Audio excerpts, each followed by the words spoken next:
Welcome, everyone. We are the Uneducated Gamers Podcast, and today we're going to have a very special episode. In fact, we are joined by a new co-host, which we'll introduce here in a minute. But we will be discussing, we got a new announcement about this new gaming system called Evercade. And actually, the company's not new, the game systems are not new, but we got a new system that was newly announced. And we're going to talk about our predictions, our thoughts on some of the gaming events coming up and releases and such, and whatever we decide to get into. So, and we will give you some of our most uneducated thoughts. Joe, you got plenty of those. Yes, sir, I do. I'm stupid. And I'd like to introduce our co-host coming aboard for the first time on the Uneducated Gamers Podcast.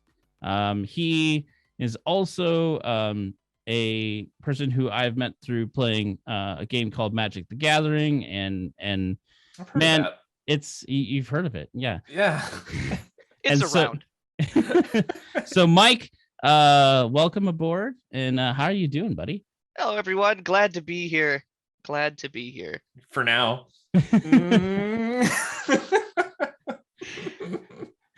This is super exciting to me. It is? I've never been on a podcast before.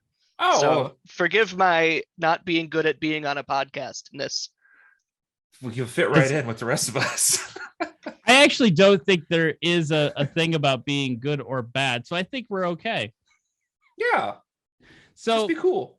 Real quick, before we there's NPR and Howard Stern, right? That's the good and the bad, or something.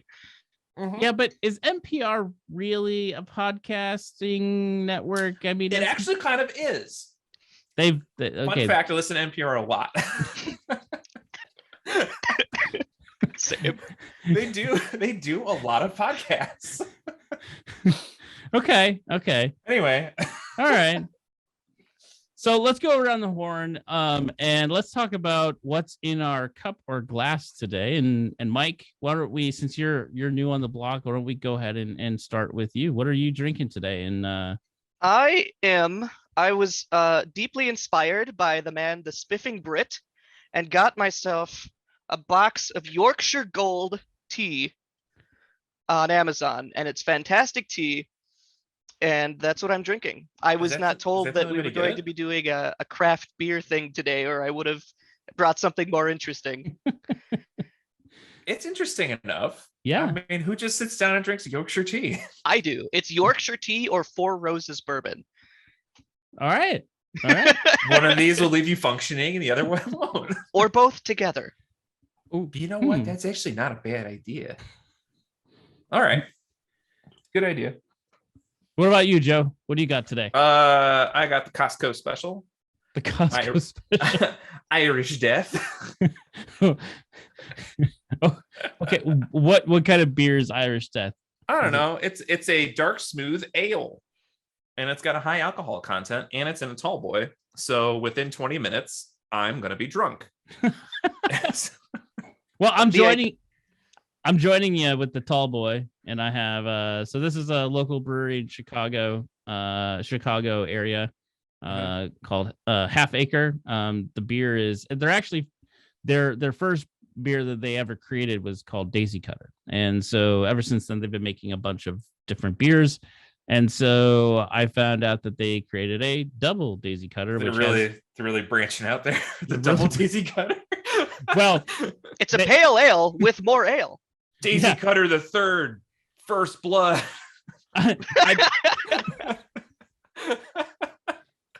mean, a pale ale that is 8.2% alcohol, so it's pretty high for. Are you beating me at alcohol percentage? Yeah, you are. Shit, I only got 7.8. We were talking about I think the Heckin' Chonker that I was talking about earlier is like 10.5%. Oh, that's that one where you take a sip and you're just like, I'm fine. And you do a stand up, go to the bathroom, and you're like, wow. Well, and it's so heavy, it's just like sloshed around in your stomach. Yeah, the body takes extra long to metabolize it. Oh my gosh. So Evercade, first and foremost, I like to say that I never knew this company existed. So the name of the company is Blaze Entertainment Ltd. They're based out of the UK. They have actually created a handheld gaming device first. Actually, that was one of their first devices that they created. It's like it's kind of small. It's like it's a little bit large. Yeah, it's a little bit larger than the Game & Watch. But it's a little bit smaller than the Switch Lite. So it's like right in between. That's kind of like eensy. Yeah, it's kind of small. That's like one of those like old like tiger toys that you'd get. Do you remember those? Well, not that small. That's pretty small. It is, but it's bigger than a Game & Watch. It's bigger than a Game & Watch. And it's smaller than a DS Lite. Okay. So a tiger toy. No, I said Switch Lite. It's smaller than a Switch Lite. So the first handheld they had, I think, was like maybe 2/3 the size of a Switch Lite. And then after that, they released a system called VS, and it was basically a set top that would basically, you can plug any USB controller in it, and it would basically work. So that's cool. They had 4 USB ports. It had to, like, even if it was a dongle, so there was like certain like older controllers that had dongles and such. The people tested it with a lot of controllers and it worked there. And then they just basically announced, quote unquote, their newest premium, like larger. It's basically a little bit larger than a Switch Lite. The EXP, and it's all retro gaming. And they boast basically that all the games that you can get for the system are fully licensed by the owners of the games, which I really like.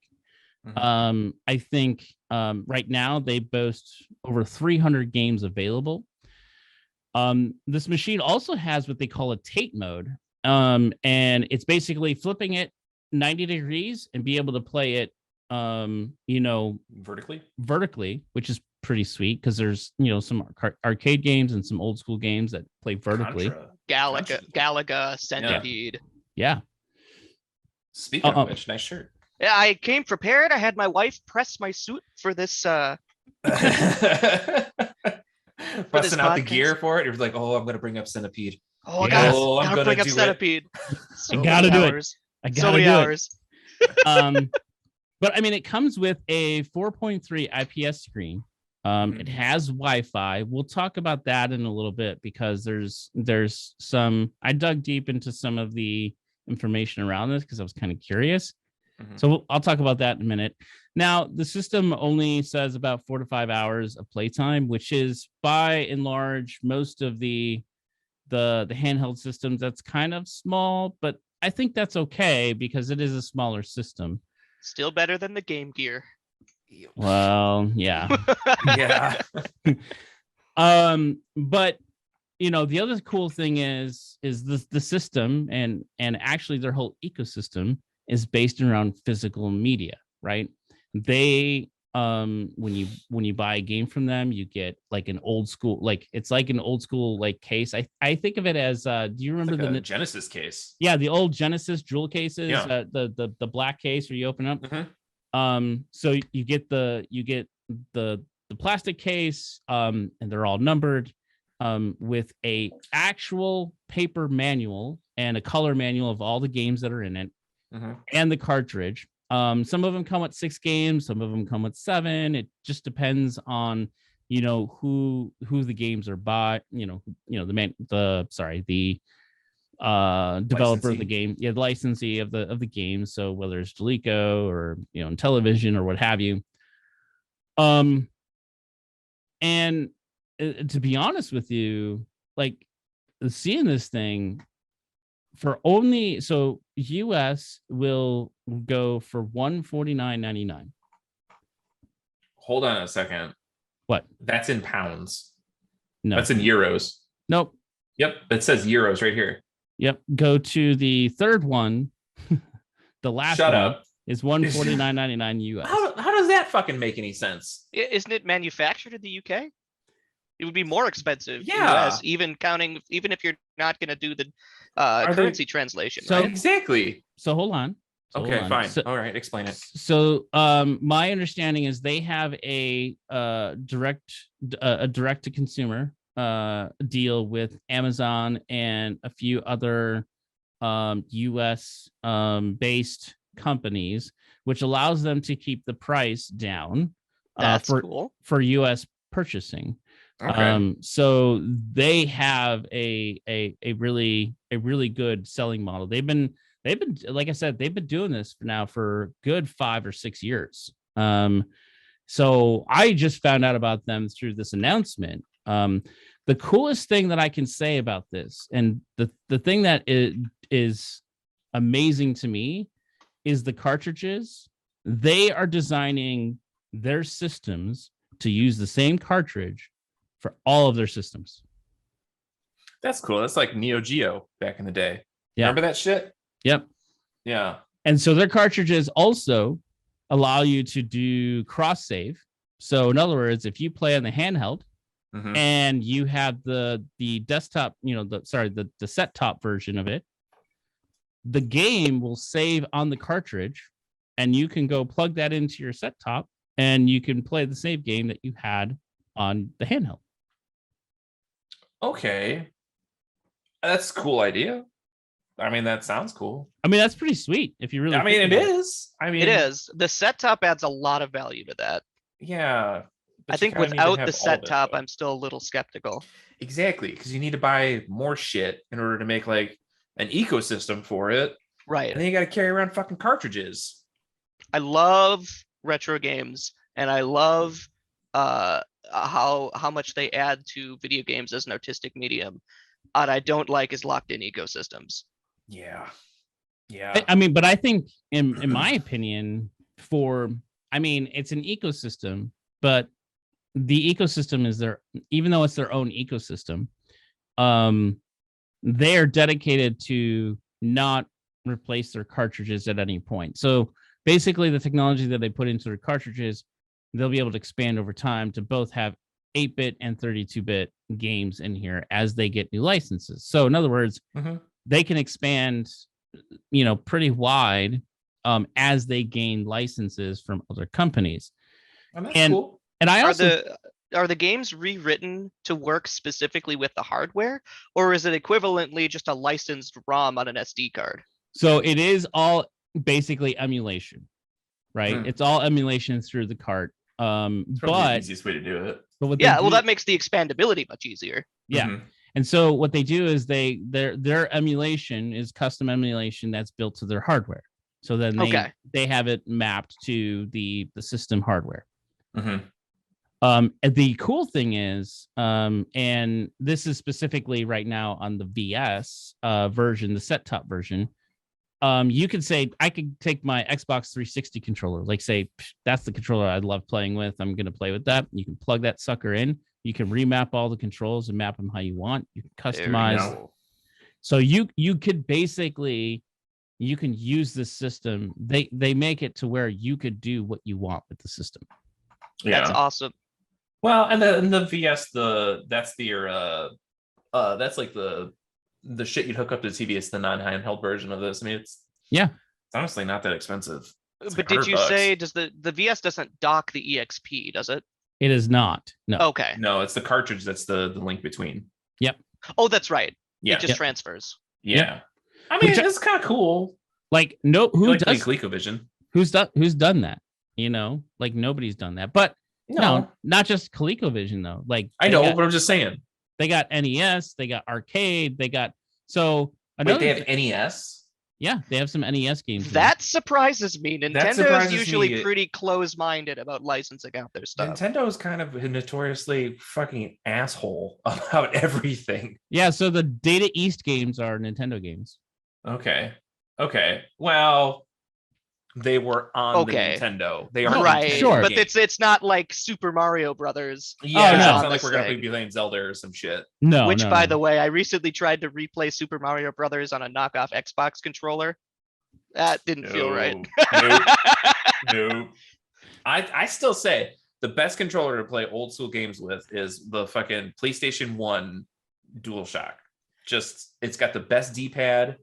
It's probably as close as you're gonna get to an NES controller without having sharp corners that cut your hand. Yeah. Fucking all the modern day controllers, terrible D-pads. Period. They all just suck. Although I would highly recommend, if you want something that's system agnostic that you can use in multiple places, take a look at 8-Bit Do. 8-Bit Do has they do a good job. They have some of the best gamepads that I've ever used in any commercial product. Yeah. What's that name again? Can you spell it for me? It's 8-Bit. 8-Bit. 8-Bit Do. 8-Bit Do, like Papa D-O. Fresh? Like D-O. Oh. Like D-O. Like. Oh, that just looks like an Xbox controller. No. They have a whole bunch of different options. Like they do like the old school controllers. They do, and they're all just like wireless at this point. It's it's good shit. So they've partnered.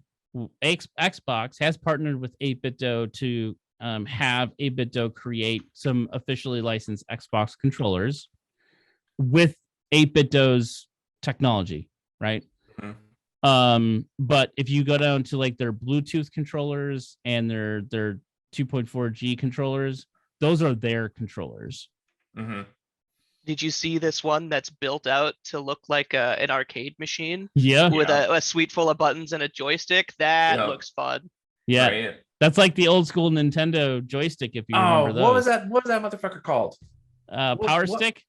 No, was it Power Stick? It had a dumb name. Nintendo Power Pad. No, what was that? No, Power Pad was that was the stomping thing for like the Olympics and shit that everybody had and everybody. I forgot about that. Yeah, I think it's just Power Stick. Arcade Stick. No. No, it's RES Power Stick. The Advantage. Nintendo NES Advantage Arcade Stick controller. Dumb name. Oh, it's this thing. Oh, yeah. This must be a remake. This other one I'm seeing, I think it's a little bit newer. Oh, okay. But I don't know. I mean, look, I think here's the things that I look at from this Evercade. Is it yet another gaming system to get that plays retro games? Yes. Is it anything different when it comes to getting access to retro games, other than the fact that it's licensed games? It's licensed. That's what I truly appreciate. I mean, just because, look, I think game preservation is something that I don't think a lot of people talk about or think about enough, because I think one of the things that you'll find on like the NES Mini or any of these mini versions that come out that are official games, you're not going to find some of these, these like dug deep classics that people like and or have liked in the past, right? Because they're going to go with the popular game that, this is going to sell X amount of units, right? They're going to go with what they can fucking put on it. I think that's the problem with a lot of it, is just licensing in general. Exactly. And they want to be cheap about it and not spend a lot of money, right? With Evercade, I think here's the things that I like about it, right?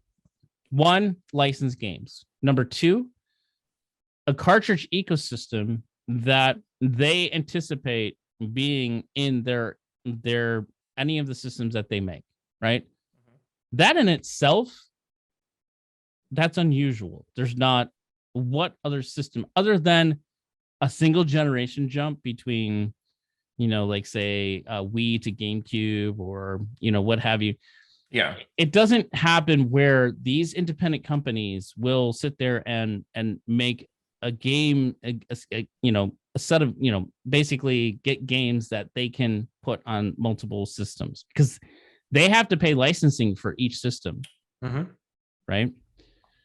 And I just really like the fact that they didn't just stick with, we have the first handheld that we made, and then they have the VS and just call it in, and then just license games. No, they're looking to evolve and create more of a forward thinking product that evolves over time. I don't know. I just have a lot of respect for companies like this that actually spend the time to, I think and do things that are consumer driven. Yeah, I agree. Sure.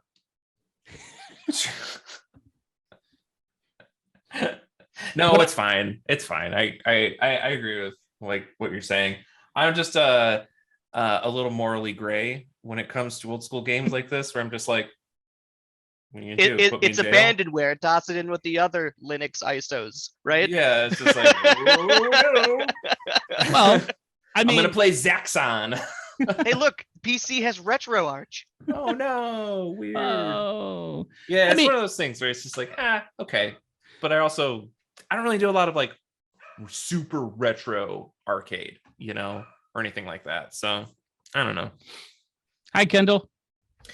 Sorry. At the very least, I love that the fact that they license these games, in my mind, and they're trying to sell these collections on the market, kind of brings those games back to the forefront. Because like if you've just got a bunch of Linux ISOs on your computer, you're kind of the only person who knows about them, right? But if these games are still being marketed and people are buying them, then it keeps them in the public eye to some degree. That's true. I mean, how many people are gonna be realistically buying this thing? In particular, not very many. Not a lot. Enough. You know what I mean? I guess I just watched Shining Force on Steam. Mm-hmm. So Shining Force, that's a throwback. I love that game. One.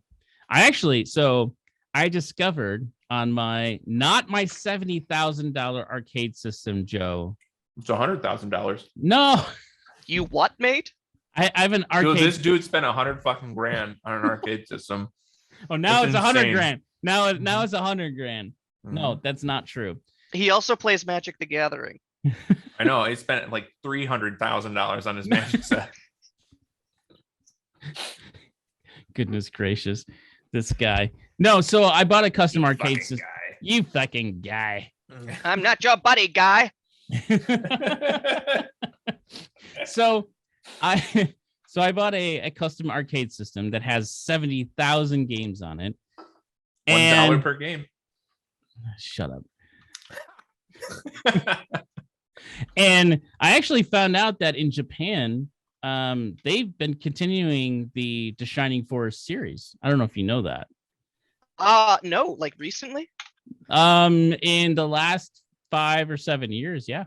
I know. So I played the first Shining Force, like thousands of hours of it. Yeah. I know there's a Shining Force 2. I knew there was a Game Boy version of Shining Force 2, if I recall correctly. I didn't know there were sequels after that.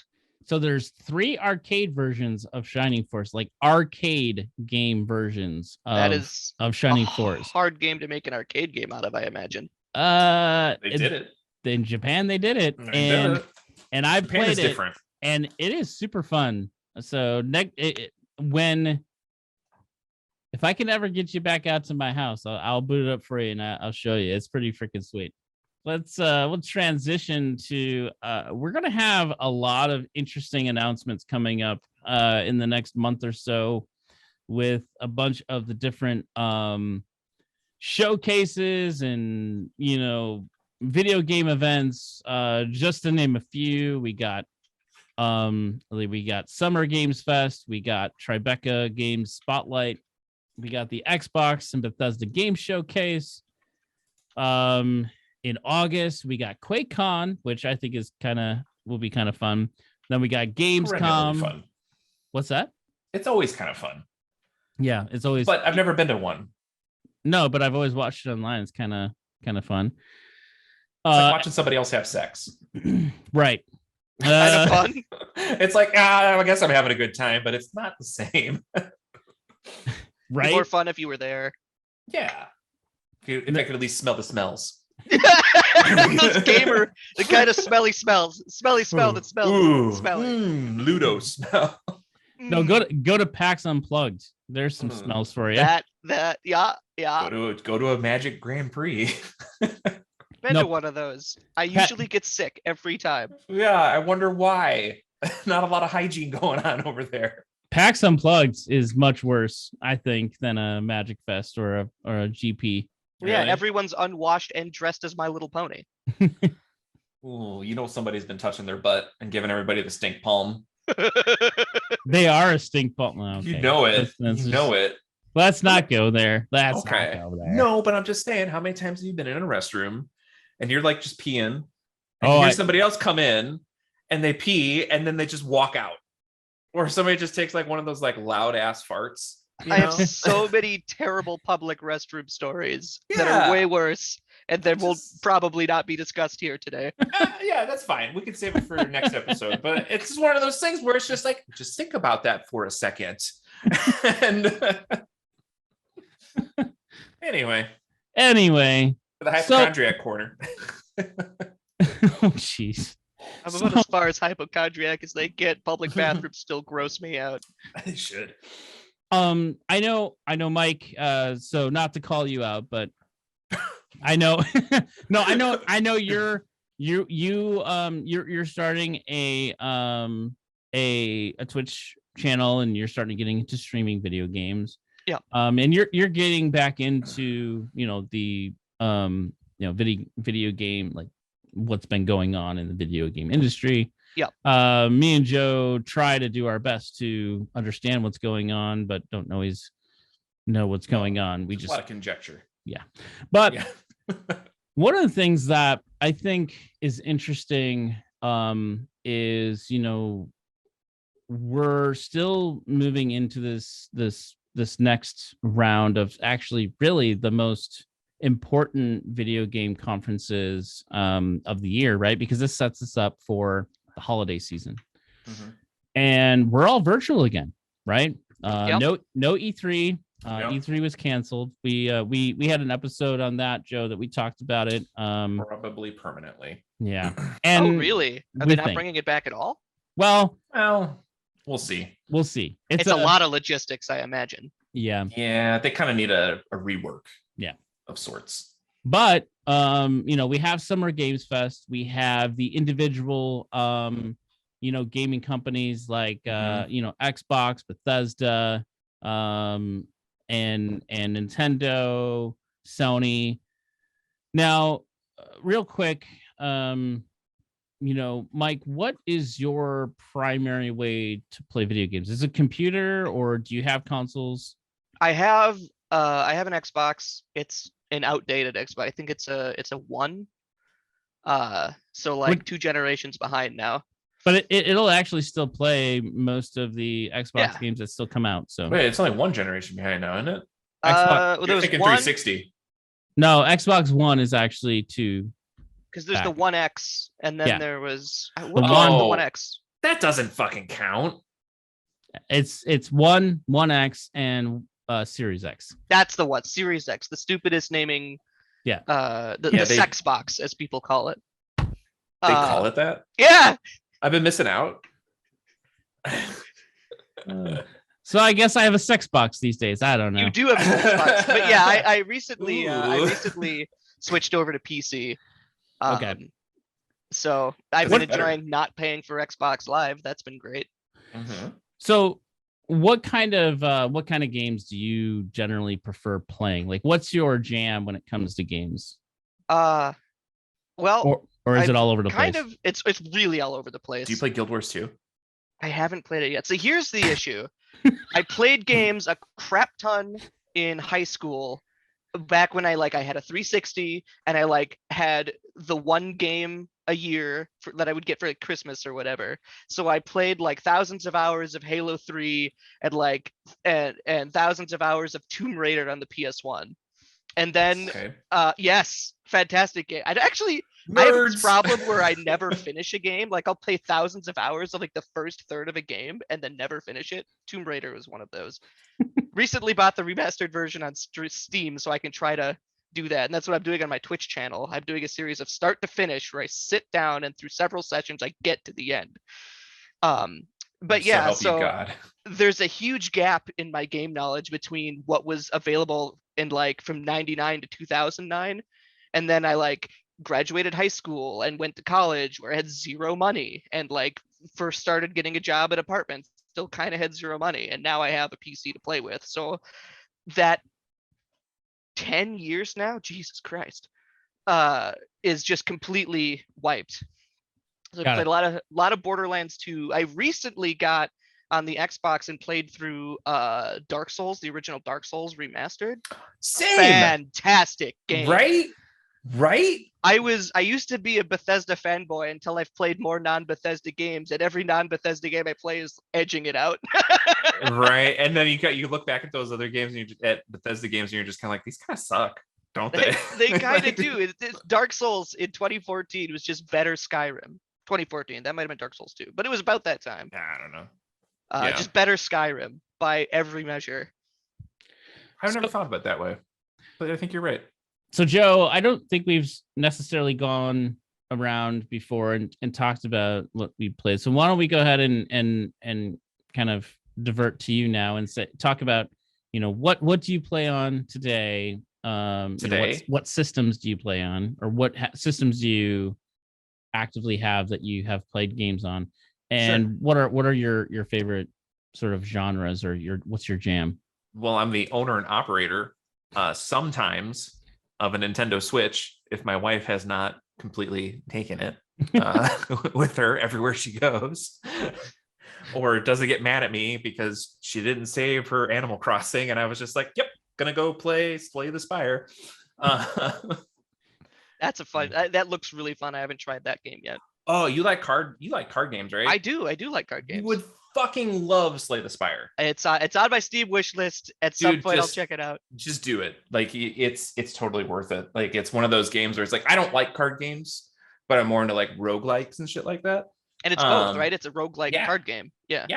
Sometimes it's bullshit, but yeah, but it's actually like consistently fun.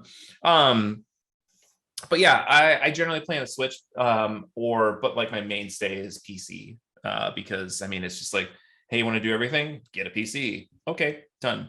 That's why they call it the PC Master Race. But yeah, as far as games are concerned, I play a little game called Guild Wars 2. A lot. I gotta look at this game because it is the best MMO out there at the moment. Don't fucking shake your head at me. You don't know. You don't play MMOs. I'm not an MMO guy either myself. I don't like grinding. I don't like grinding without an end goal. Final Fantasy 14. There's goals. Final Fantasy 14 by far is the number one MMO right now. That is what I've heard. For losers. No, come on, shut your face. No, it's not as okay. So Guild Wars 2 takes MMOs into a different direction, where Agreed. It's all horizontal progression instead of gear treadmill. And it's just vast amounts of like your gear never ever goes out, just stat combinations can change and you can min-max like further and further if you want. They have like different, specializations for all the classes, stuff like that, which completely change how your class works and stuff. But it's one of those games where it's just like, look, come play it for 6 months, have a good time, go do something else for a year if you want to. Come back. Every single thing that you did is still meaningful, and you can just pick up right where you wanted to, and you can just keep playing again. And the game has evolved, the game changes, but you are still relevant no matter when you come back or when you want to stop. And that is why it's such a good MMO. Yeah, that's pretty adults. Generous as far as MMOs are concerned. Yeah, like nobody else does that. What I'll say though is Final Fantasy 14, right? It's not exactly that, but you certainly can still remain relevant regardless of when you have stopped playing to when you come back. Now, you still have there is that sort of power creep, kind of like what we have in Magic, Mike, is like there is power creep within Final Fantasy, because that's just how basically the ladder system works in the skills building, but they have kind of, I feel like they've perfected that formula with when they came out with A Realm Reborn, to where you're not like, if you're gone for an extended period of time, it's not like you're from here to all the way here. They kind of just have you like here, whereas Guild Wars is more like there. It's on top of it. Like it's 1-to-1. Like there's no, it's just like, hey, do you want to go play the chapter, like the story chapter? Have a great time. New mastery is, you never lose anything. And sorry, go ahead. Oh, I was gonna say, and it's one of the only MMOs I've ever played where like the economy in it isn't fucking bonkers. Like, that's nice. Yeah, like WoW. I don't know if anybody's played WoW recently. It's been a couple months for me, but never played WoW. You're not missing anything at this point. I mean, like when the game first started, you had base amount of numbers, as far as damage and health is concerned. It just keeps on going up and up and up and up and up and up in each expansion. And then the gold sinks within the game just kept on getting stupider and stupider and stupider, where it's just like, hey, would you like a green staff to get through the dead mines, in sure. West, oh God, I can't fucking remember the fucking zone anymore. But anyway, and now, like nowadays, it was just like, okay, it's five silver for that, green staff. Now it's like 150 fucking gold. And it's just like, yeah, are there ways to get a lot of gold in the game? Sure. But it's just stupid. It's like numbers don't mean anything in that game anymore. It's just like you get 3 expansions in and all of a sudden you're doing like 1.5 million damage, and it's just like, well, I was just doing like 3K like 2 years ago. It was just like, it's just kind of dumb. But like Guild Wars is just, it's like, it's all horizontal. It's all the same. Their economy is just like, there are things that are perennially going to be more expensive, and they've held steady throughout like the 9 years the game has been out. Sure. It's just really interesting stuff. It's just, it always feels like it's like a beacon you can always like come back to and just be like, let's just have a good time for a little while. We can move on. We can always come back to it, which is why I fucking love it. It's something I've come to love about Dark Souls. One of the reasons I like it so much is your equipment. It's not an MMO, so it's not a 1-to-1 comparison, but your equipment doesn't matter to some degree. You could theoretically, and some people tell you it's the best way to go through the game, but you could theoretically go through the game completely naked with like a basic sword or even just like your fists and beat every boss in the game. I've tried to do that. It's hard mode. Well. It's hard. It's very difficult. That's how I started in Elden Ring, where I was just like, you know what? I'm going to be what do they call it in that one? It's like depraved or something. Yeah, deprived. Deprived? Where you start with no items? No items, you just have a club, and that's it. And then I got through like the first couple mini dungeons because I couldn't find any fucking weapons. Like nothing would drop for me.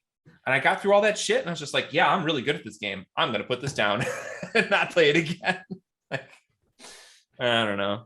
But yes, I know what you mean with Dark Souls, though. I never thought of it, in the light that you've been shining on it. So, but it makes a lot of sense, actually. So Joe, what are the type of genres that you particularly latch to? I mean, obviously we've identified with MMOs. Because I need a task to do. I need something I can log into, do something, feel accomplished, and just like go do the rest of my shit for the rest of the day. But I really like, I guess what they're calling it these days is search action, like Metroid, Castlevania games. Wait, Metroid, they're calling search action? Yeah. They don't call them Metroidvanias anymore?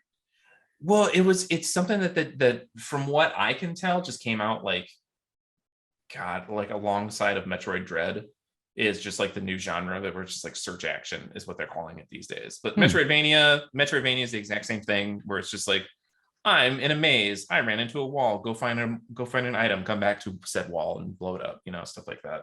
I googled search action game, and the top link is the Wikipedia for Metroidvania. Yeah, see, it's one of those weird things where it's just like all of a sudden they decided to just change the name out of nowhere, and it's just like, I guess. I mean, if you look on Steam and you look up Metroidvania, it'll still be totally fine, Yeah.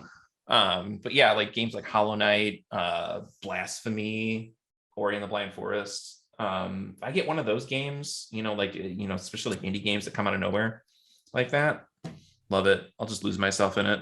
What's a really obscure game that you've enjoyed playing recently? A really obscure game? I'm always looking for those hidden gems. Hyper Light Drifter. Hyper Light Drifter. Yeah. Check that out. It's kind of like a retro-y. Well, it's not retro-y, but it's like it's pixel art. It's very vague as far as the story is concerned. It kind of feels Lynchian to a certain extent. Oh. To a certain extent. I don't want you going in here thinking you're going to be playing Mulholland Drive, the movie. Elephant Man. Yeah, it's not going to be like Fire Walk with Me. But it's just it's kind of like fast paced, high octane combat. It's just very strange. It's just fun. You have to check that one out. I got one for you. Hunt Down. I can't talking about Hunt Down. Well, I'm always talking about Guild Wars too. Hunt Down. Hunt Down is also it's available. I'm almost certain it's available. Yeah, it's on Steam. Yeah. And this is like a retro it's like Blade Runner. Blade Runner as a Metroidvania. Kind of, yeah. It is. Oh my god. When I got my hands on this game and I played it on the Switch because I was playing on the Switch, I immediately that night I messaged Joe and I think it was like at least 10:30 or 11 or something like that. Yeah, I was late. I was like, what the fuck? I was like, Joe, you gotta check this game out. Like Hunt Down is your game that I think you would really love. And he still hasn't checked it out, but I've watched the trailer many times. We almost bought it, but we didn't have room on our Switch. Oh, okay. But I'm not gonna lie. This game is if you like retro style games, but kind of like taken up a notch. This is definitely a game for you, in my opinion, because all right. I can't talk enough about this game because it's fantastic. We actually the episode that we just did that hasn't come out yet, something you'll have to watch and something I'm going to be watching as it comes out. We're going to get a demo on June 13th. This is also on Steam. It's called Selaco. Oh yeah, Selaco. Selaco. This is built on the old Doom engine. The D3, like the D3 or not D3, the D. Oh, the bad Doom. D3. the GZ Doom engine. But what they did was they reworked the AI to be more, better. Obviously, the graphics are incredible.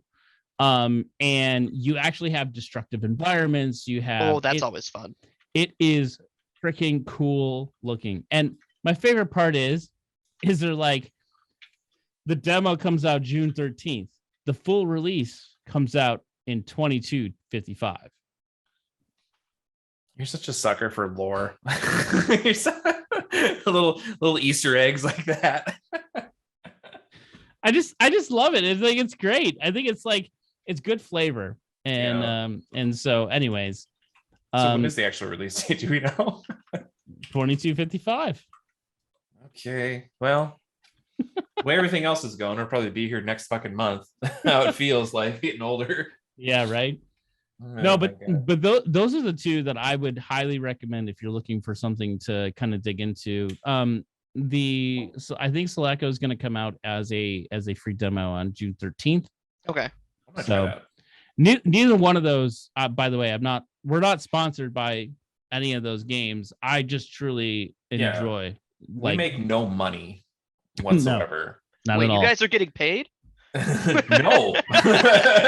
Joe, don't tell him. Don't tell him, but don't tell him about the money. No, no. So okay. So then, I guess coming back around to me. So I play. Joe, cover yours. But so I play video games. I play video games on my Mac. I have my arcade system, which is a PC based arcade system. It's just a PC with a trackball. It's Sure. It's just a PC with a trackball. hey, it's a better graphics card than you got, Joe. So I don't. Okay, well, hold on a sec, buddy. Hold on. We don't need to cast aspersions over here. Fuck's sakes. Sorry. Are we measuring CUDA cores over here? No. What are you running over there? I've got like a 5800 or 5700 XT, like nice. not bad, but not current gen. I got it right before the shortage happened. Yeah, like that was a good time to get stuff. I waffled on it by like 2 days. Like, do I want to spend this money? And then the 2 days later, it was like $200 more expensive. I'm like, fuck, buying it. Yeah, I fucked up. Should have done some of that shit. Yeah. Whatever. Anyway, what? Oh yeah. So Mac, PC, and then I have a Switch, Xbox Series X, PlayStation 4, PlayStation 3, everything. Everything. But my primary system these days is the Xbox Series X, and then I will play it on the arcade system. But my primary modern console is Xbox Series X. My genres are all over the place. I think just like you, Mike. Like, I'll play just about anything. I love retro style games. I like open world sandbox games. Although recent months, as me and Joe have been talking, I've been kind of wavering on sandbox. Like, sandbox was kind of my choice for a long time. Like, Horizon Zero Dawn is by far probably still my favorite game of all time at this point. But historically, I've been a Final Fantasy fanatic. So, like, Final Fantasy, like any Final Fantasy game, really, I played all of them. Zelda, not including Breath of the Wild. I didn't enjoy Breath of the Wild, but any of the other Zelda games.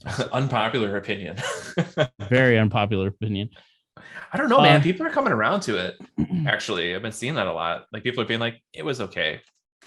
Yeah, Breath of the Wild. Yeah. I didn't fully enjoy it, to be honest with you. And we've discussed it, right? Like, but yeah.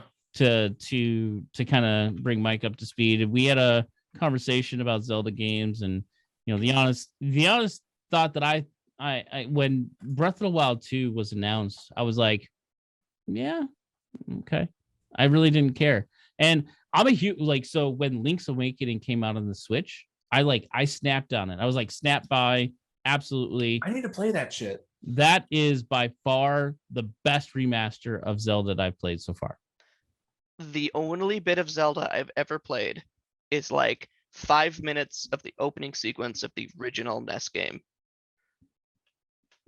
What? Otherwise, I've not played a Zelda game. What? I think podcast is over. My description on Twitch. Get out! I didn't say I didn't like it. I said I haven't gotten around to it. Oh my God. My description on Twitch and Twitter is behind the curve of popular culture for a reason. Oh man. The original Zelda was so good. Yeah. That fucking sword sound effect when you got like full health, where it's like, bing! Like, I love that shit. Yep. I don't know. Yeah, I agree. But then, I'm on the other side of the spectrum. I like weird games, like unpopular games, like Cyberpunk 2077. We're not going to get into it, Joe. We're not getting into it. That head shake was, we just not get into it. Haven't played that yet either. But same. it's a very unpopular opinion, but I've grown to really like the game. I was okay with it when it came out, with like what you like, weird bugs. What? Like what you like. Yeah.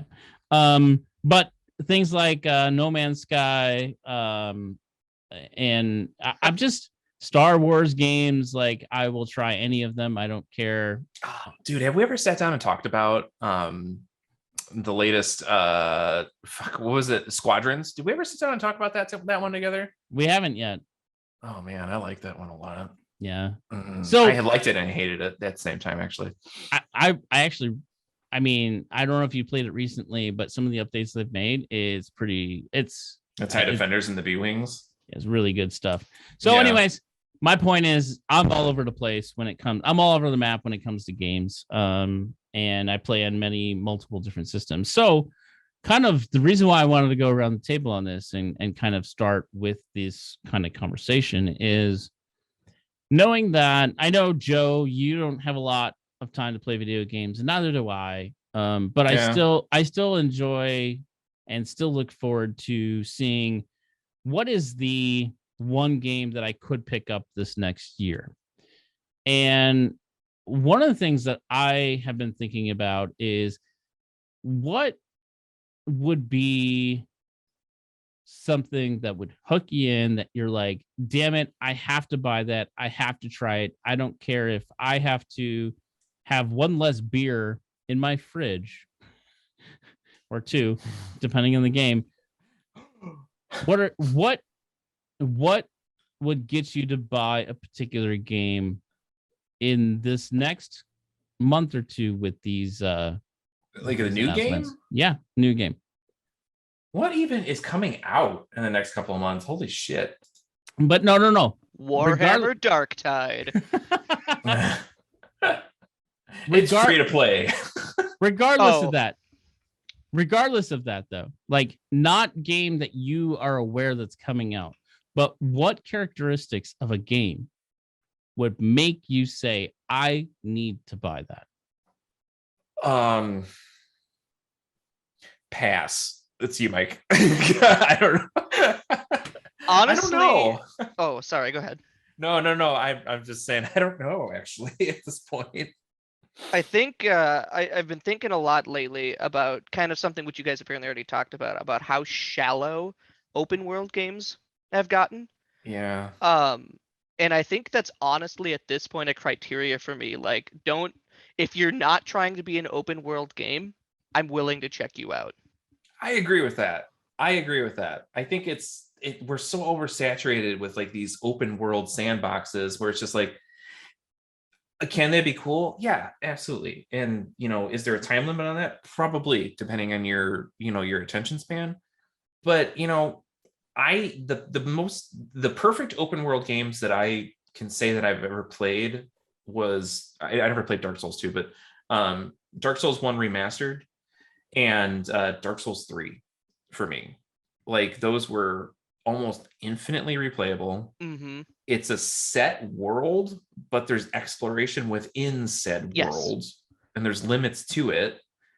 And you can get lost, but you can always find your way back. Dark Souls does this really cool thing where it's a linear game. Elden Ring aside, it's a linear game, front to back, and you really, at the end of the day, can only do things in a prescribed order, unless you take the master key. But I wouldn't recommend that for a first playthrough. Source, I did that on a first playthrough.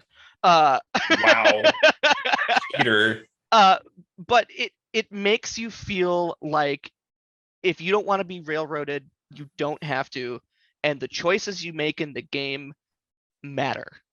Which is, I think that's what comes down to why open world sandbox games have felt so shallow lately. Even Skyrim, the best open world game from 2011 or whatever.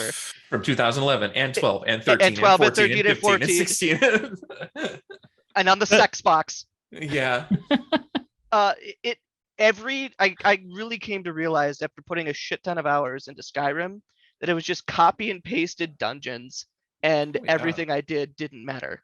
And then you always end up being the sneaky bow archer. Always. It's just super easy. Well, and Dark Souls has that too. Like, if you want easy mode, just pick Sorcerer at the start and you can cheese the game infinitely.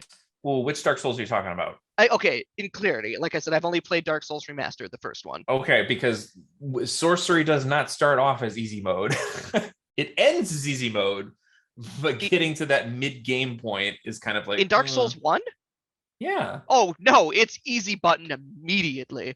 What? You get a couple of levels up, which isn't that hard because the first game enemies are super easy, and you dump everything you compared have to the rest of the into games. intelligence.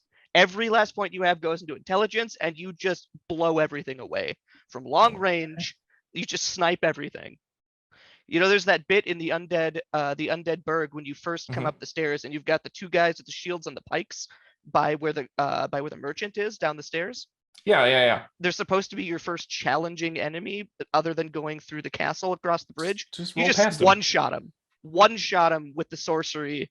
Your basic sorcery arrow. You just one-shot him from a distance and walk down to the merchant. Just roll past. It's like R. Kelly. If you didn't want to get peed on, just move out the way. Just roll right by him. Oh my god. Also, yes, but if you want to actually finish the job and not have them like sneak up behind you and stab you at the back. Oh, no, those shield motherfuckers are slow as hell. Well, they are, but it's like the guy when you get down the stairs that jumps out with the fucking axe that you gotta worry about. My point is, you dump a couple of levels into intelligence, and sorcery is easy mode. No, I didn't think that's so easy.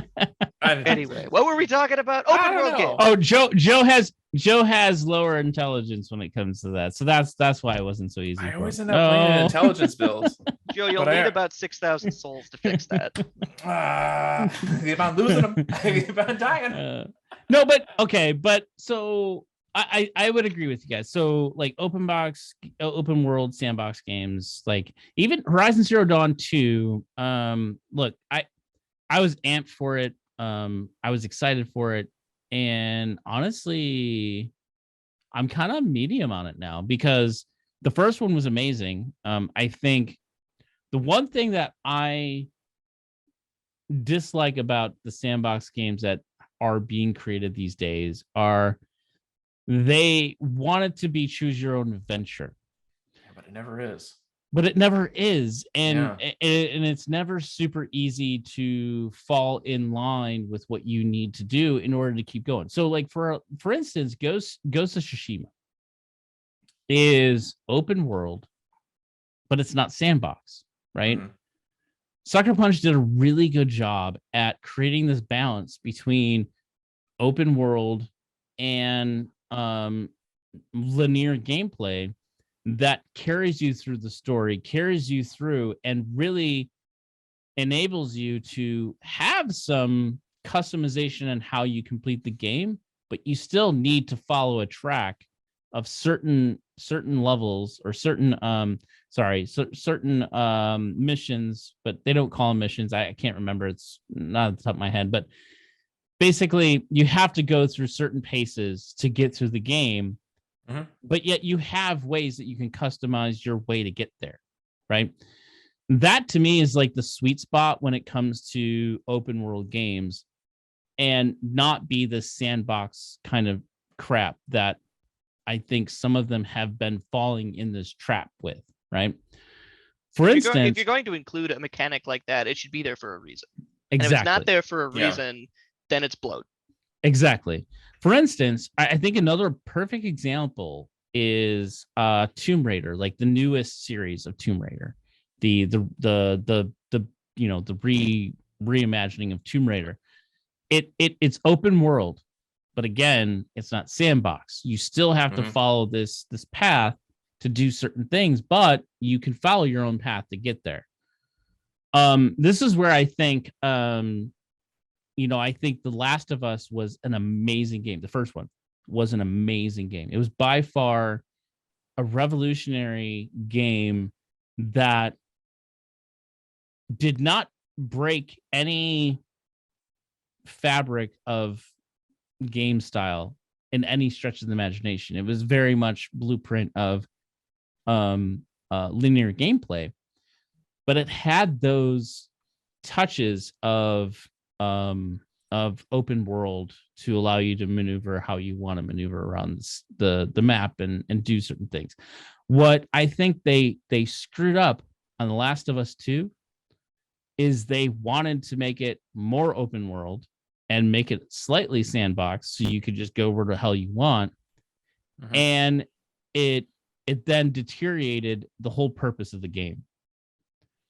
And that's where I think I get to the point now where these sandbox games that just allow you to follow your own path and go around in circles for hours is not necessarily conducive to a great experience from a gameplay perspective.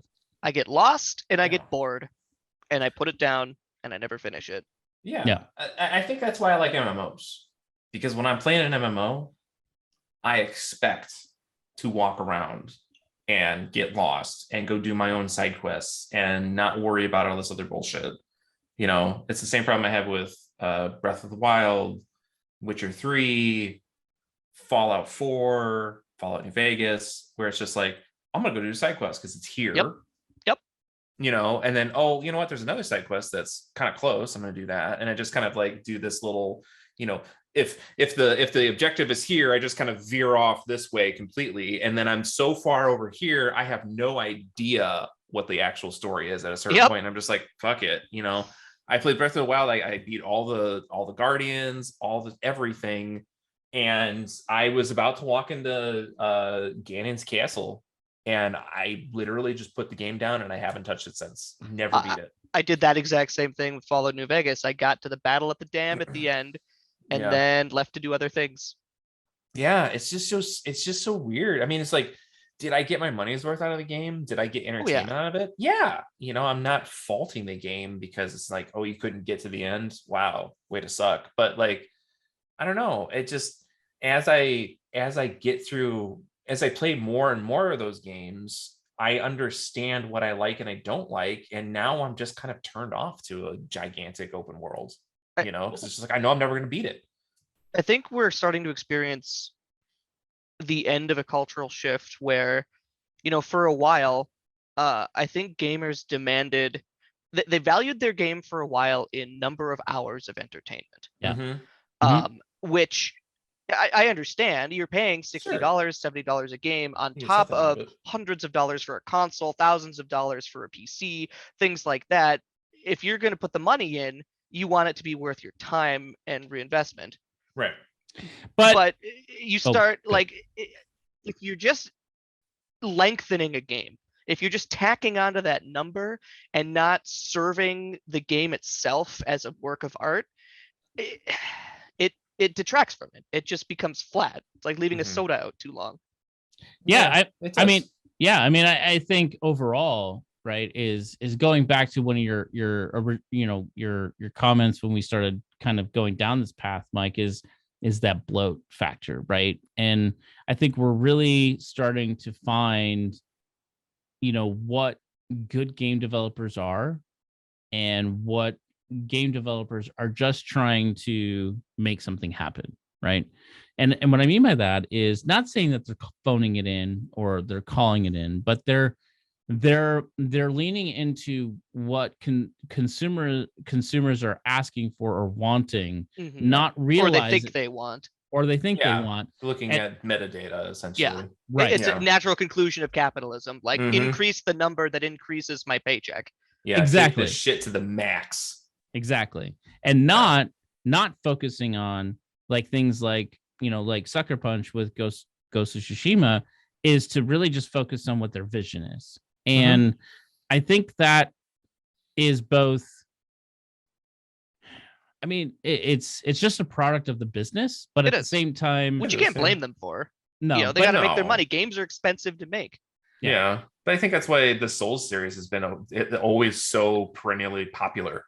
Yeah. You know, it's always. Yeah, going back to Souls again, we're talking about it. Like, that's a long game. Like, you put so much time, and you're like, all right, I've beaten like 6 bosses, and I'm ready to, like, I feel like I'm done with this game. And you go through this door, and it's like lore dump. Here's why there's 12 more bosses. You're like, holy shit. Yeah, even if you get to the lore, but if most of the time it's just walk around. Oh, there's a Hydra coming out of the fucking lake, you know. It's like, I guess I'm in a boss fight. What is that thing over there? Oh, I'm dead. Yeah, pretty much. But you keep on coming back for it. It's endlessly entertaining, and it's not artificially, it never feels artificially lengthened. Yeah, everything feels like it's there for a reason. And that to me, that's Horizon Zero Dawn. And I know neither of you have played this game, and I haven't, but it looks fantastic. The fabric of how this game is put together is just that, right?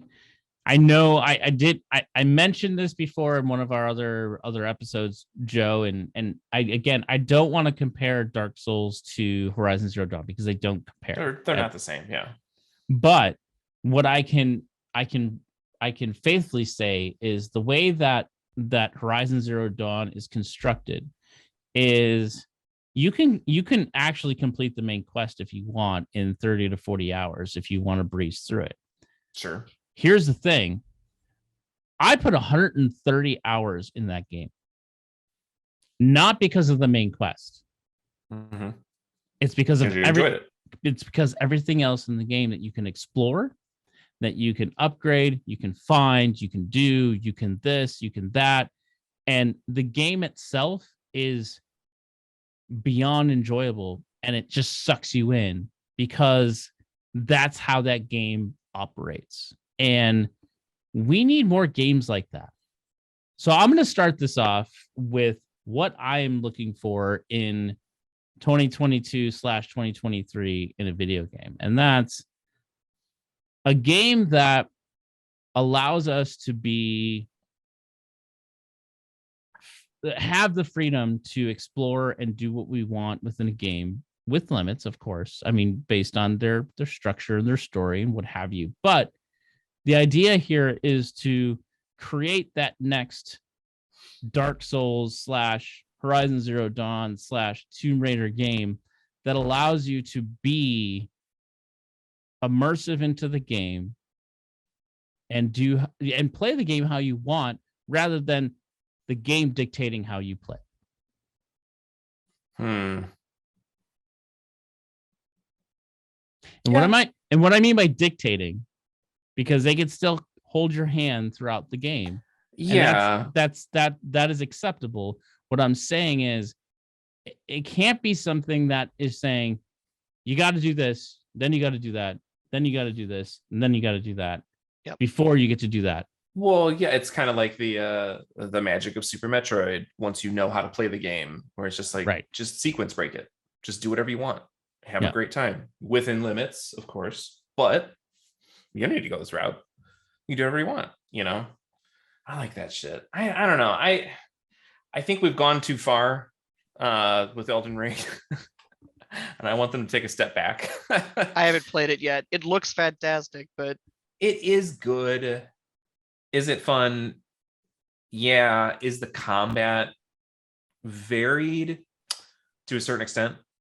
The thing about like Souls games, there's just like you figure out your builds, you kind of just do your build. It's always the same shit. It's just dodging and parrying like appropriately, which I think like the parry system and the movement system is the most important part of those games, and that's where the fun actually comes in. But there's something about Elden Ring where it's just like it's this weird game of just being like, you have to have the right buffs, and buffs only last like 30 to 45 seconds, and you need to put on like 6 fucking buffs. You got to cycle through all your weapons, all your sorceries, and you just got to keep putting them on and on and on and on to have like 30 seconds worth of like fun combat. And then, oh God, they wore off, put them on again. It's just like, it became like really taxing, and I wasn't even like really far into the game. And I was just like, this is fucking terrible. I hate this shit. Like, I just want to play the game.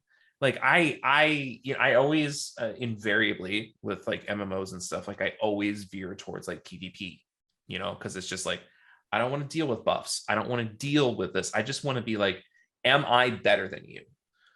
And you know what I mean? Like, if I am, awesome. If I'm not, fuck, that sucks, But it's just like, it's one of those things where it's just like, you start getting into a game like Elden Ring, and it's just like, well, you can beat this, but you got to take like 10 minutes worth of buffs, and it's just like, God, it's just boring. It's just boring gameplay at a certain point, So on that, then, upon the announcement and eventual release of Elden Ring, you were ecstatically excited for the game. Yeah. So let me pose this question to you then. Mm-hmm. Rather than having an open question of what you want, let's just say Elden Ring was going to be a brand new game coming out in Q4 of 2022 or 2023. what part of that game would you what characteristics of the game would you change to say this is the perfect game of where I want it to be? Dump a little bit of the open world, shrink it by half. Give me, granted, if you're paying attention, you know where to go. The little mini dungeons that they have, are cool to a certain extent. But at the same time, too, it's just like, it's like the shrines in Breath of the Wild. Mike, I know you haven't played it. But you know what I'm talking about, Chris? Yep. Where it's just like, you do your first shrine, you're like, oh, cool. And then you come into the combat shrine and the first time you're like, okay, so I'm going to fight a dude. Awesome. This is different and all that stuff. And then when you're in your 69th fucking shrine and it's just combat challenge, and you're like, okay, I don't even need to fucking think, parry, whatever. I'm just going to, do whatever I need to. And it's just like, it just gets fucking boring, and it's just, and it sucks because like, that's such like a major part of the game, okay, well, Elden Ring, it's not like a major part of the game. You don't need to do it, but you're going to do it. I don't know. I would just cut out some of that bullshit by half and just, polish up their combat system a little bit. Like, in all honesty, granted, I have not played all the FromSoft games. I got Sekiro waiting in queue. I just got to sit down and play it. I obviously haven't played Bloodborne because I don't have the consoles for it.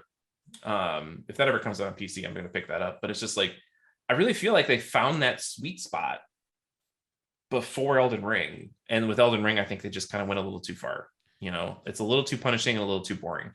Bloodborne, I would equate to a very Souls-like kind of game. And Bloodborne is actually, I've played a lot more Bloodborne than I have Souls, and primarily because I feel like Bloodborne really fell into the genre type that I like more than, say, Dark Souls. But I do like Dark Souls, like as far as like the fantasy type or something. Yeah, like the archetype of it. Yeah, no, and I totally get that. But I mean, it's the same creators. It is the same idea, So, I mean, if I ever get the chance, I'm going to play that one. There's rumors that it's coming out on a PC port, but I just needed to just take one step back. It's like big worlds are cool, but it's just like, I need just like a little bit more. This is what we're doing instead of being like, what, What about you, Mike? So kind of a combination of things. I've recently been more interested in like turn-based RPG stuff, partially because I picked up Warhammer, which is a tabletop turn-based RPG, effectively. That's a money sucker. Oh God, that's a money sucker. So far, I think cheaper than Magic for me, but that may change. It will change. Time, you'll be fine. So I like that RPG combat. Gives me good nostalgia vibes. Like I said, huge fan of Shining Force, which also completely linear game, by the way. We should talk about that at some point. If we don't like open world games, how do we feel about completely linear games? But we'll put a pin in that. I'm gonna write it down now. The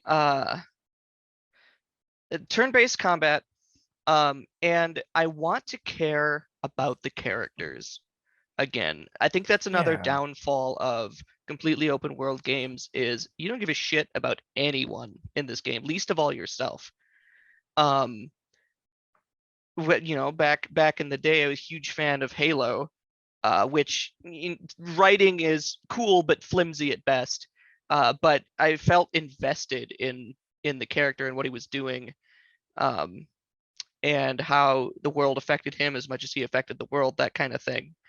And I want that feeling again. I don't want a game to just be a time sucker for me. First of all, I don't have the kind of time to play a time sucker kind of game. But I want a good story. I want to care about the story. I want to care about the characters in the story. That's a good point. Yeah. Yeah. I have not thought about that for a long time, but now you're making me think about like when I played like fucking Final Fantasy X, back in the day, and I got to the end of it, and I was just like, watching the credits, and I was just like, God, tears. like just fucking tears. I was just like, Jesus Christ, he was dead the whole time. I haven't had that in the game for a long time. No. Trying to think, there's definitely been a couple of moments recently where I've like legitimately teared up at like a particular cutscene in a game, and it's escaping me as to what they were. But that's the kind of experience I want to have again. Yeah. I picked up a game just today, and I loved it so much that I had to stream it for a couple hours. It's called Wildermyth. Have you ever heard of that? That sounds familiar. No. It's I don't know if it's a lesser known. It's kind of an indie title, but it's a pseudo procedurally generated game where it's a turn-based. The general gameplay is turn-based RPG, and it's an army builder, kind of like Shining Force. But the character is, or I'm sorry, the story arc is non-linear, and the story arc is cobbled together based on your actions in the game, and all the characters are randomly rolled that join up your in your quest, and it's basically never the same game twice, but it does a really good job of giving enough weight to the interactions and the relationships between your characters, which end up being actual game mechanics, by the way, that it keeps the story interesting. And the other thing is it's permadeath. You lose a character in your party, they're gone. And there's even a mechanic where, like, should we bury them with their family or build a shrine to them in their remembrance? And it affects like your combat going forward. Wow. Based on what you did in this situation. Whether they haunt you or not. There was this really cool interaction I realized today where the two characters in my party hated each other. And how that affected the gameplay was if one of the characters got like a critical hit, the other one would be like, well, fuck you, watch this. And they'd have 25% boosted, then they get a critical hit because they're trying to outdo the other character. So you're sitting over here like Palpatine being like, let the hate flow through you. It's really, I'm really genuinely invested in these characters and what they have to say about not only the game, but each other. Interesting. Yeah, I've seen this one before. It looked interesting, but I think I was looking at it in like beta, because this looks like way more polished than what I remember seeing. Yeah, I only recently discovered of it. I was watching the cool channel on YouTube called Adam Miller, the architect of games. Yeah, and he does you familiar with him? He does that series of games you should play in 2020 or whatever. But it's not like popular games; it's like indie darlings. And this one popped up like, oh, that looks like exactly what I'm looking for. So I picked it up today, and it was a lot of fun. Yeah, I just added to my wish list. So I did too. Oh man, no, that's a good one. Wish list. All right, so one thing that I think, and I feel like the three of us, we have a varied age range, right? I'm in my mid 40s. Joe, you're approaching your 40s. 38. And Mike, you're approaching your 30s. Yeah. And one theme that I just heard from all three of us, and I think, I mean, obviously we're only three people, but at the same time, this has to resonate with a lot of people, is the fact that the time to play video games, right? We have limited time to devote to a specific game at a certain time frame. And if we go back to the argument of sandbox games, that kind of completely like goes directly against what we've been talking about these last like few minutes here, right? Yep. I'd say so. And so it's interesting that sandbox games are booming, and they are considered, kind of what people want, these 120, 130 hour, 40 hour campaigns. But honestly, I think I go back to even when we started talking about, some new games that we were talking about, Seleco and Hunt Down, some of these more, again, drop in and play kind of games. I feel like it is there, and hopefully can there be a revolution in gaming to really kind of dial us back and bring us back to this more reality of what real people who consume games on a regular basis are going to spend money on something. And I guess here's the question. Can we see, or do we think we're going to see in these next few years a downturn, especially with the after effects of the pandemic? Can we see this like dial down of these massive games that have like 300 people like teams to build this like gigantic world and immersiveness to be more scaled down and say, hey, you know what? We need to be a little bit more resilient and quick to the draw of getting some of these games out, because as we've seen, there have been numerous like delays throughout these last several years that would be that's gonna get delayed for another 6 months. That's Metro gonna get Prime 4. Right. Like God. Do we think that the gaming industry will rein back, or do we think they're just going to ramp up? We'll start with Mike. I think it depends. I think like I said, the reason they're bloated is in response to market pressures, right?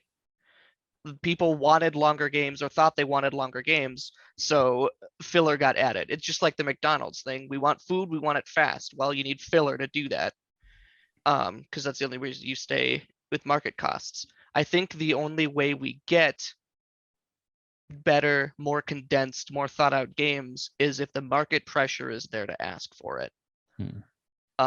You don't get a Dark Souls unless there's a market for Dark Souls.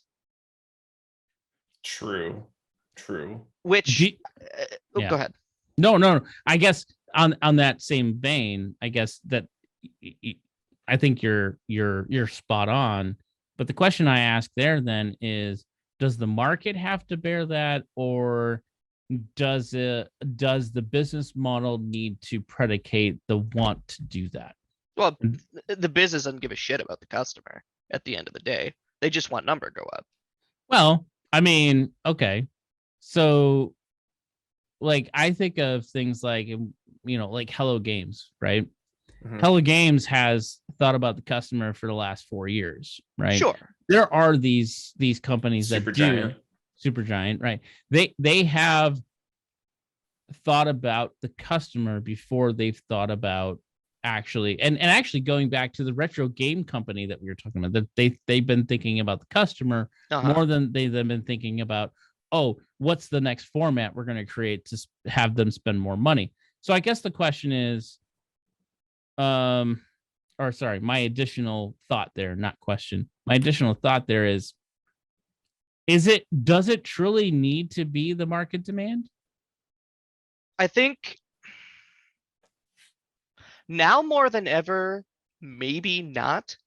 I think when gaming was more niche of a hobby, it probably did. Unless you're Microsoft making Halo 3, you're not doing well. It was, up through even like 2015, I would say. Like Dark Souls, I don't think Dark Souls did that well when it first came out. It was no Demon Souls. It was the first one, and it nobody even remembers Demon Souls. no, they do. I mean, they re-released it. Sure. Well, now, people love it. But now. I mean, it started that way. But I mean, like when it was released in Japan first, I mean, it just eked by, and then it came to the Western audience, and everybody was like, "Whoa, this is fucking different," That's true. Well, again, I guess talking about companies that care about the customer, I'd say From Software is probably one of those. The Dark Souls series is Hidetaka Miyazaki's baby. He loves it. And it's got like a personal. He's creating art for art's sake. God damn it! And that's just what we need in gaming. We need a new Monkey Ball. But Monkey Ball, the pillar of art for art's sake. Hey, you know what though? That game was fucking fun. I'm not saying it's not fun, but like it's Monkey Ball, dude. It's Monkey Ball. Golf with friends. We need another golf with friends. Oh my god, do you play that? I love that on occasion, yeah. Oh my god, we need to play that game. We gotta play. Okay, wait a minute. All right. I love golf with friends. We need to do an episode video episode only, obviously, because we can't do. I mean, you can't do an audio version of Golf with Friends, but the three of us, and I'm putting collision on. The three of us have to play Golf with Friends together. Okay. Yeah, I love that game. We gotta do it. It's so stupid and so janky, but it's just like fun for some reason. Yes, but only if we also do an episode where we play Overcooked together. No. Yes. Come on. No. Come on, I Joe. almost got divorced because of that game. Are you kidding me? Me too. Come on, Joe. My wife was like, "You don't know how to make a That's fucking pizza," and I'm like, "I'm trying so hard." One Fire! One episode. That's it. Okay. Come on, Joe. Okay. All right, I gotta write this down. Fuck. That's something that I really miss too out of gaming. Is couch co-op. Yeah, you know what?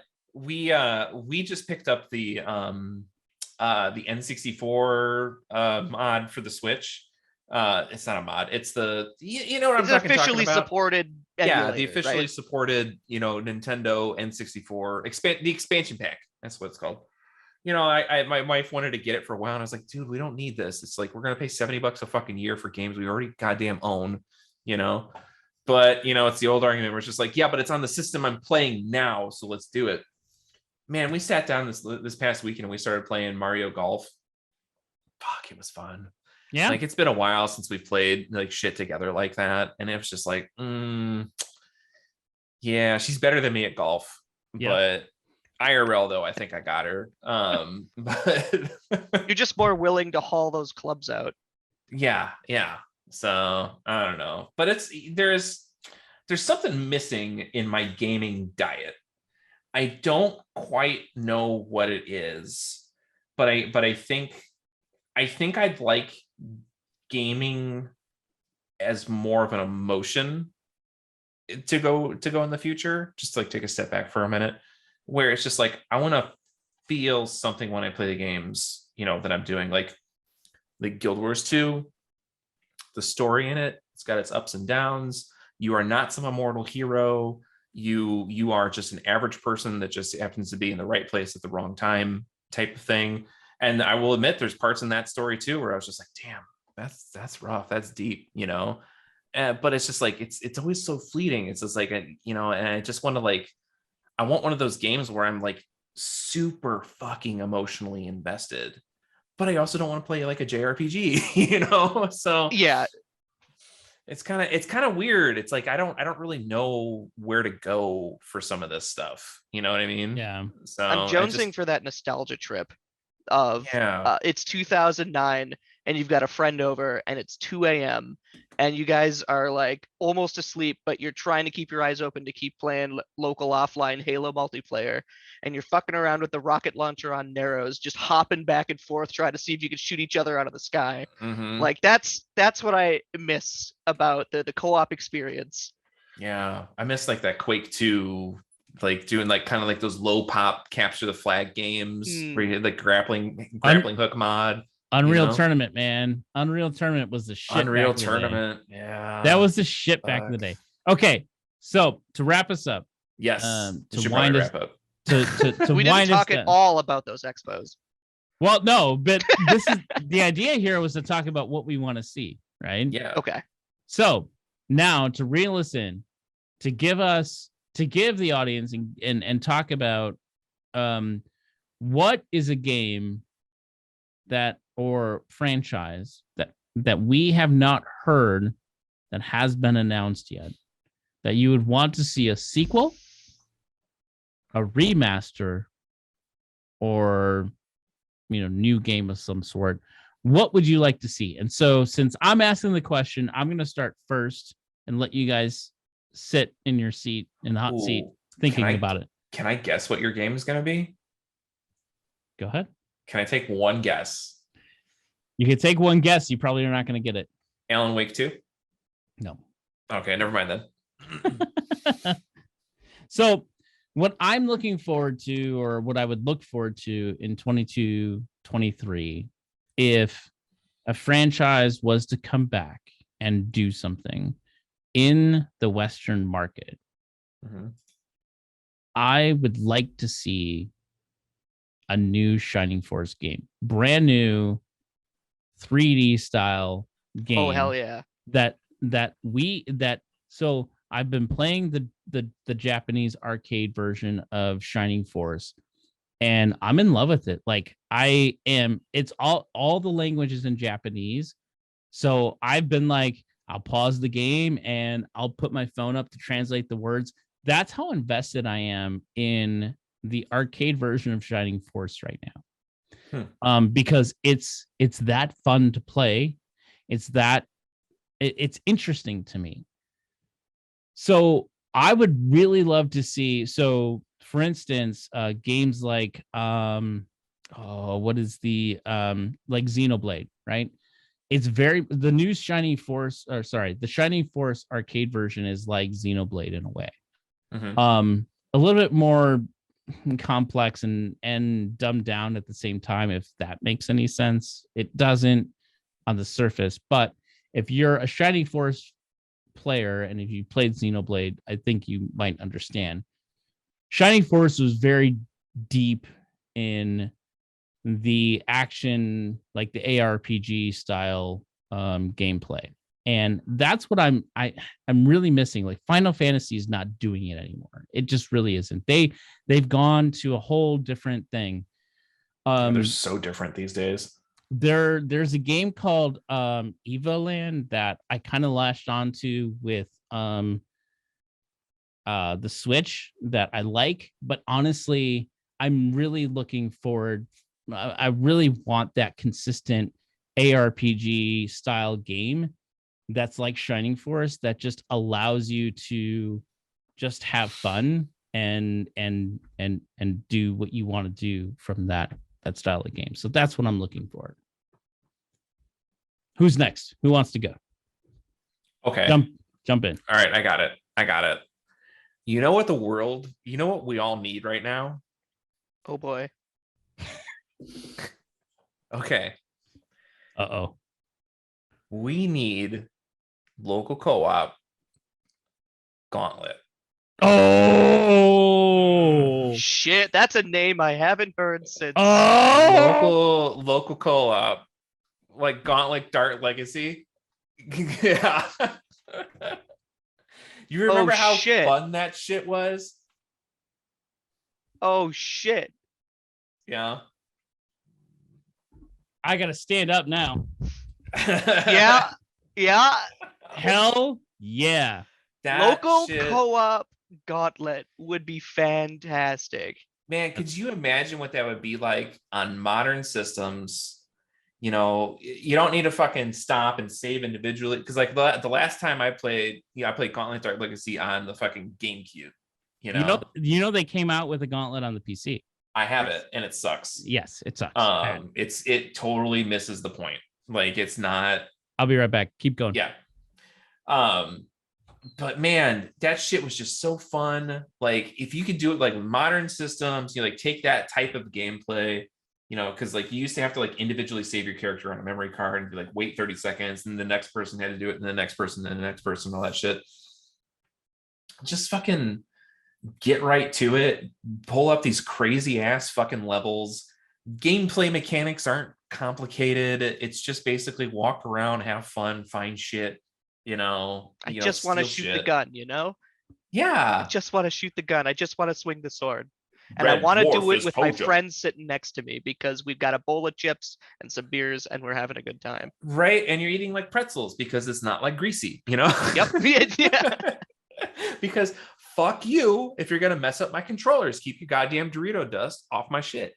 But yeah, I think that's kind of missing. I think that'd be really fucking fun, you know? My wife really loves the old Marvel Ultimate Alliance games for kind of that exact reason. Yeah. Dude, the old X-Men arcade game. Ooh, baby. Those fucking games, like well, you know, Colossus. Yeah. I mean, like, but I like X-Men Legends, like when on the GameCube when it came out. Rise of the Imperfects. That was GameCube era. It's like X-Men: Rise of the Imperfects, X-Men. Oh, do you know what's coming out though? What? Do you guys know what's coming out? Are you and I was about to say, I think there might be a game that fulfills this need. Should we say it at the same time? Okay, all right. We're probably saying different things. On three. One, two, three. Ninja Turtles. Gotham Knights. Oh, what I was gonna say. Oh, Ninja Turtles, Shredder's Revenge. Shredder's Revenge. I don't know this game. Looks so fucking good. I'm like, oh my god. I'm surprised that they're still a living franchise. By the way, Ninja Turtles? Oh my god. By the way, that is going to be online co-op. I know, and we're going to play it together. We are going to play that shit Mike, together. Oh, Mike, wow. Super retro. Mike, have you played the arcade, like Teenage Mutant Ninja Turtles arcade? No, I have not. You ever played Turtles in Time? Nope. Oh, bitch. Do we gotta write down some episode ideas here? Oh, man. Okay, we got some shit to do. Bury my shell at Wounded Knee. You remember that shit? Oh, God, dude. Big Apple, 3 a.m. So when I bought the arcade system, the first game I booted up for the boys, my two boys. So I be Ninja Turtles. It was Ninja Turtles, man. It had to be because and the moment they played it, they're like, "Oh my god!" Like they were just like, dude, "Yes." Did you play Ninja Turtles 2, the arcade? That's the one you went for? Or Turtles in Time? No, not Turtles in Time. Then no. Oh, Turtles in Time is a great game. No, it's a great game. But it's not. There is something fucking magical about that era of arcade games where the sprites just became like alive. Yeah. And it was just like, I think that's why everybody just kind of comes back to that retro style for a lot of like modern indie games and stuff like that. Because there was just something so magical. Interesting about it. Like it was just so like, it's like that. It's like when Disney gets the animation right. Where it's just like, oh, okay, Aladdin. And they're like, yeah anything before Tangled. Yeah, I never watched it, but yes, before they start getting the CG and now they're doing the live action, it's just like, no, we need to go back. It's like the Lost. We're like, we need to go back. We gotta go back. It's your kids, Marty. Klein. All right, so to round us out, wait, Mike, did you? I haven't gone yet. No, he hasn't gone yet. Sorry, I stole your thunder. I'm sorry, bud. Fuck. What was the question? Franchise. What franchise? Franchise reboot. I had franchise reboot or new sequel. I had two answers. Castlevania. Well, yeah. I think I wanted to partially latch on to Chris's answer where I kind of just want a more mature ARPG. Like I would love a new Pokemon game that didn't make me feel like I was 8. I would love an updated Shining Forest. Like I said, I think that's the itch that Wildermyth is really scratching for me. It feels like a modern ARPG. And I'm really enjoying it. I like that turn-based. Oh, I remember what I was going to say. If Games Workshop would come out and just understand that people play Warhammer on Tabletop Simulator and just make a true to tabletop Warhammer game, like build your army, take the lists, play against a friend. Well, no, not with the money. Not with the money. Saying like you don't have to buy the models. You just got to play the game. That would be awesome. Yeah, so basically you're saying like Warhammer, but like the XCOM, like doing it Warhammer real life. XCOM with Warhammer skin would be fantastic. I would play that. I had a small moment of cringe inside me when my mouth wanted to say Warhammer Arena. But either that, which would be fantastic, or to scratch that nostalgia itch again, bring back the era of casual puzzle platformers, like Solomon's Key. Like I'm thinking like Spyro the Dragon, Like we kind of got those remasters. Banjo-Kazooie. Crash Bandicoot, and my personal favorite, Croc. Oh, I forgot about Croc. Holy 2, shit! I've put thousands of hours into Croc 2. Wow.